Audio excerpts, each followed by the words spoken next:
7:30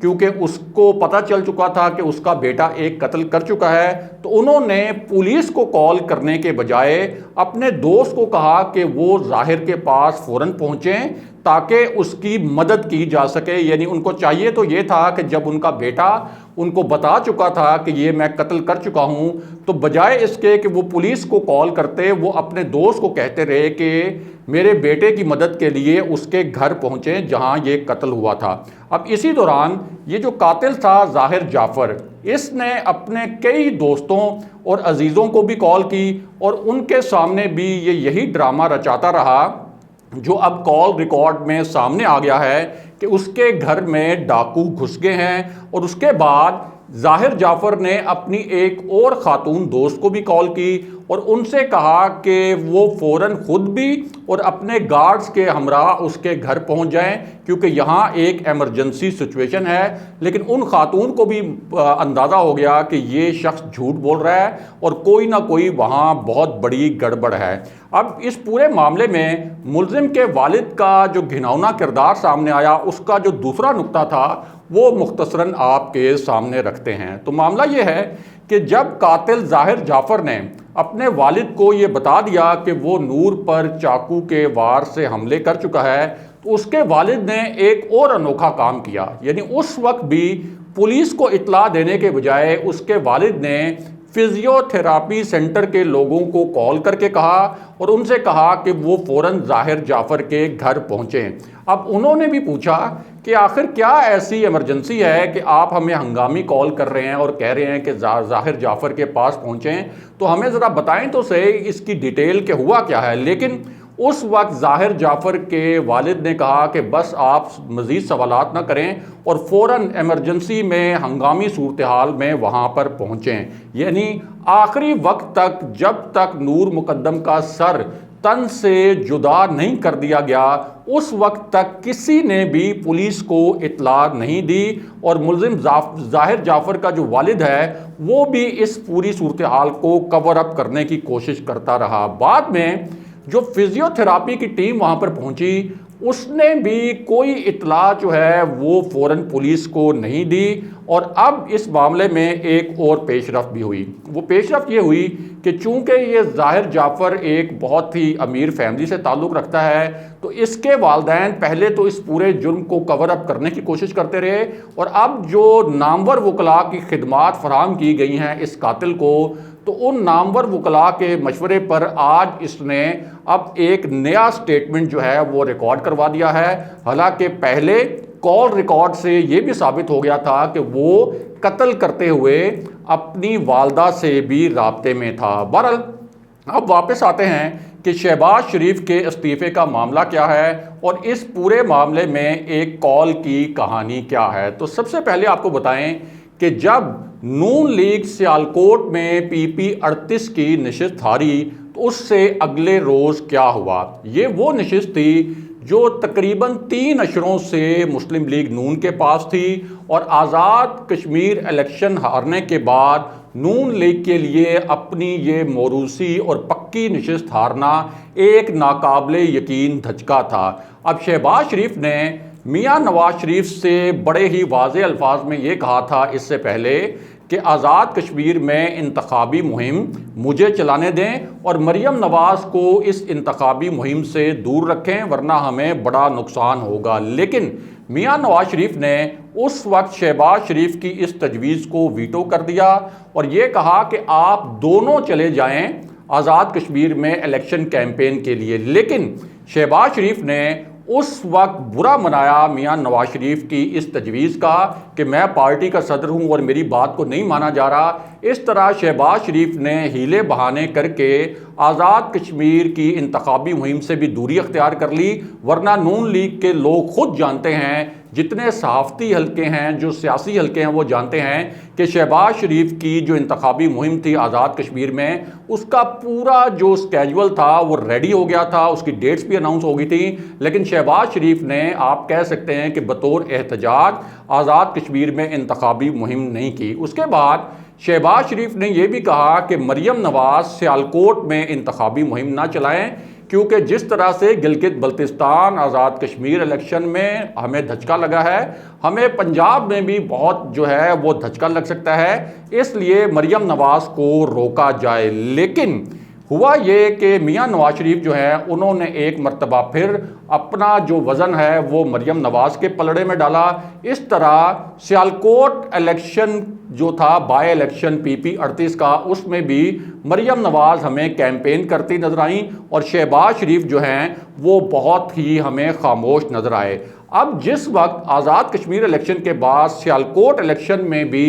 شکست ہوئی نون لیگ کو بڑی بدترین قسم کی، تو اس کے بعد شہباز شریف نے یہ فیصلہ کیا کہ وہ اپنے تحفظات کھل کر میاں نواز شریف کے سامنے رکھیں گے، اور انہوں نے کہا کہ اگر میں پارٹی صدر ہوں اور اگر میری کوئی بات ماننی ہی نہیں، یعنی آزاد کشمیر کے حوالے سے بھی نہیں مانی، سیالکوٹ کے حوالے سے بھی نہیں مانی، تو پھر میں استعفیٰ دیتا ہوں اور میں شریف فیملی کے جو ٹرسٹ ہیں،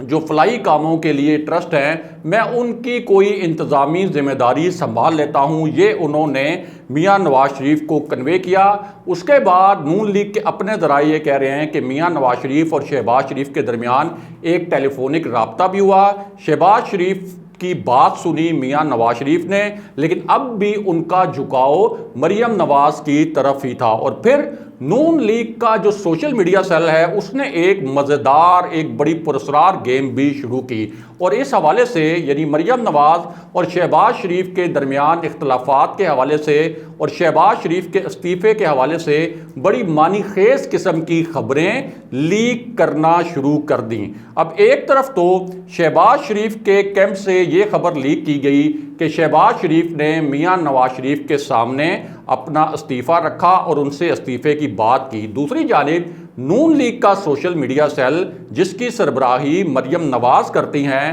وہ جان بوجھ کر ایسی خبریں چلاتا رہا کہ شہباز شریف کا کیمپ اس وقت غلطی پر ہے اور وہ مریم نواز کو خاموش کروانا چاہتا ہے۔ شہباز شریف کا کیمپ مریم نواز کو آزاد کشمیر میں اور سیالکوٹ الیکشن میں شکست کا ذمہ دار قرار دے رہا ہے، لیکن یہ بات درست نہیں۔ یہ مریم نواز کا سوشل میڈیا شہباز شریف کے کیمپ پر حملے کرتا رہا، یعنی ایک کھل کر دونوں جو کیمپس ہیں ان میں تقسیم اور اختلاف جو ہے سامنے آ گیا۔ اسی معاملے پر ایک بڑی پیش رفت یہ ہوئی کہ مریم نواز اور نواز شریف کے جو ترجمان ہیں وہ بھی اس پورے معاملے پر کود پڑے، اور ان سے جب پوچھا گیا کہ یہ کیا حقیقت ہے شہباز شریف والا معاملہ اور مریم نواز کے درمیان اختلافات والا معاملہ، تو انہوں نے تصدیق کر دی کیمروں کے سامنے کہ ہاں اس وقت دو بیانیے ہیں پارٹی میں بہت کنفیوژن ہے، اور پارٹی میں ایک شہباز شریف کا کیمپ ہے اور ایک جو کیمپ ہے وہ مریم نواز کا کیمپ ہے۔ یعنی وزیراعظم عمران خان کو ہٹاتے ہٹاتے پہلے پی ڈی ایم ٹوٹ پھوٹ کا شکار ہو گئی، اور اب مسلم لیگ نون جو ہے وہ بھی